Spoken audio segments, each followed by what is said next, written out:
Hello friends, welcome to my YouTube channel Biology Study NCERT. I am Meena Chaudhary. So today we start the hormone section. So हमने hormone के बारे में हमने last video में पढ़ लिया था. अब हम उनके जो एक्शन है मैकेनिज्म है उसके बारे में पढ़ेंगे.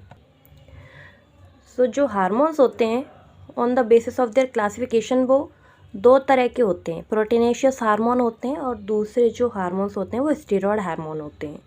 पहले हम इस चैप्टर के ये पैराग्राफ को पढ़ लेते हैं.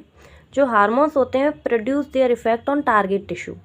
जैसा कि हम जानते हैं जो हार्मोन्स हैं वो अपना इफेक्ट टारगेट टिश्यू तक पहुंचने पर ही दिखा पाते हैं, क्योंकि वहाँ पे जो है ना उनकी एक बाइंडिंग साइट प्रोड्यूस होती है हार्मोन रिसेप्टर की, क्योंकि वहाँ पे हार्मोन रिसेप्टर्स जो हैं वो पाए जाते हैं जिससे कि जो हार्मोन है वो बाइंड होता है और अपना स्पेसिफिक एक्शन दिखा पाता है. ठीक है, तो hormone receptor present on cell membrane of target cell are called membrane bound receptor.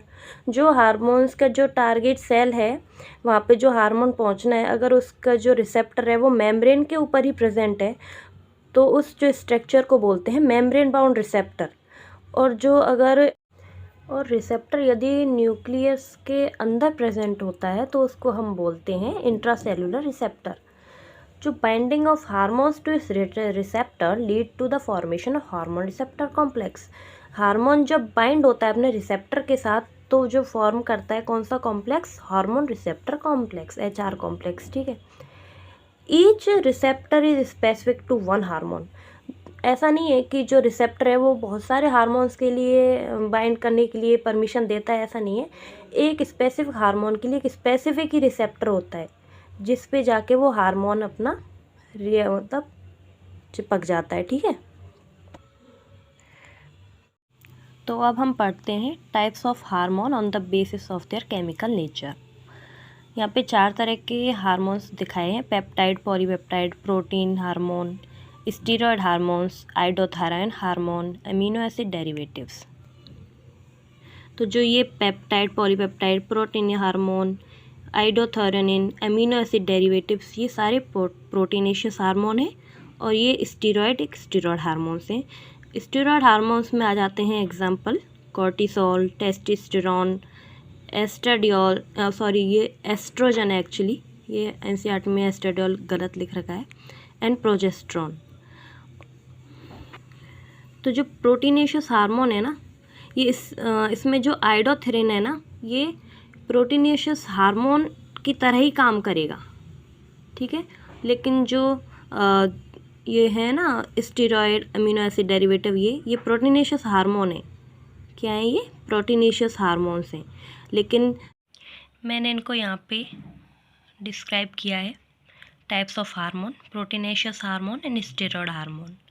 Proteinaceous hormone water soluble होते हैं, लेकिन ये लिपिड में सॉल्युबल नहीं होते, इसलिए लिपिड इनसॉल्युबल हैं.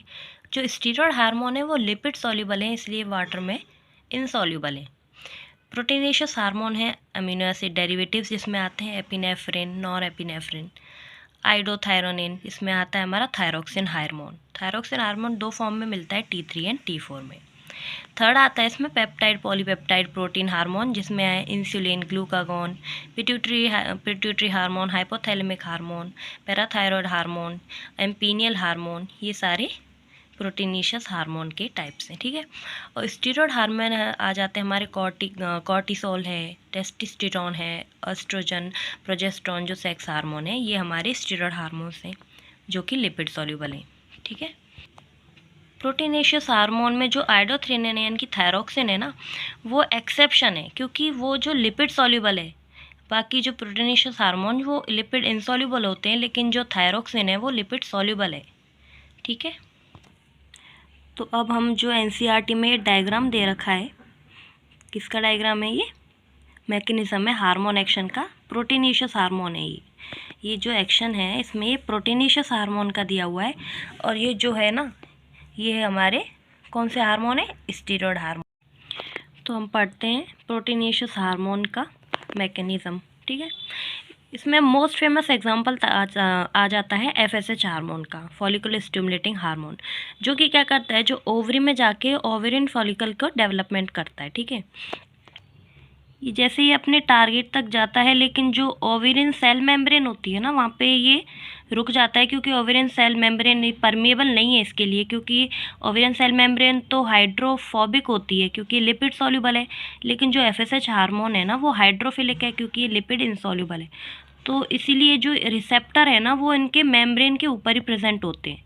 मेम्ब्रेन, इसलिए इसको मेम्ब्रेन बाउंड जो रिसेप्टर है ना, ये है इसका मेम्ब्रेन बाउंड रिसेप्टर, जो कि मेम्ब्रेन के ऊपर ही प्रेजेंट है। तो यहाँ पे जो हार्मोन है वो इस पर अटैच हो जाता है और रिस्पॉन्स दिखाता है। रिस्पॉन्स दिखाएगा तो जैसे ही रिस्पॉन्स होगा तो जो सेल मेम्ब्रेन के अंदर जो सेल का साइटोप्लाज्म है ना, उनके अंदर जो सेकेंडरी मैसेंजर प्रेजेंट होते हैं, जैसे सेकेंडरी मैसेंजर कौन कौन से होते हैं, साइक्लिक EMP है, CA2 पॉजिटिव है, साइक्लिक GMP है, IP3 है, DG, ये सारे सेकेंडरी मैसेंजर्स होते हैं जो कि साइटोप्लाज्म में प्रेजेंट होते हैं। ये क्या करते हैं, ये बायोकेमिकल रिस्पॉन्स जनरेट करते हैं, जिससे कि बायोकेमिकल रिएक्शंस होना शुरू हो जाती है। जैसे बायोकेमिकल रिएक्शंस ज़्यादा होने लगती हैं तो ये एक फिजियोलॉजिकल रिस्पॉन्स दिखाती हैं, जिससे क्या होता है, जो यूट्रस की एंडोमेट्रियम की सेल है वो बहुत तेज़ी से डिवीज़न करने लगेगी, और उससे क्या हो, यूट्रस की जो एंडोमेट्रियम की थिकनेस है वो बढ़ जाती है।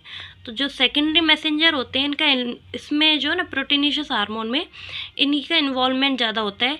जो ये क्या करते हैं, बने बनाए जो एंजाइम्स होते हैं ना उनको एक्टिव करवा के काम करवाते हैं।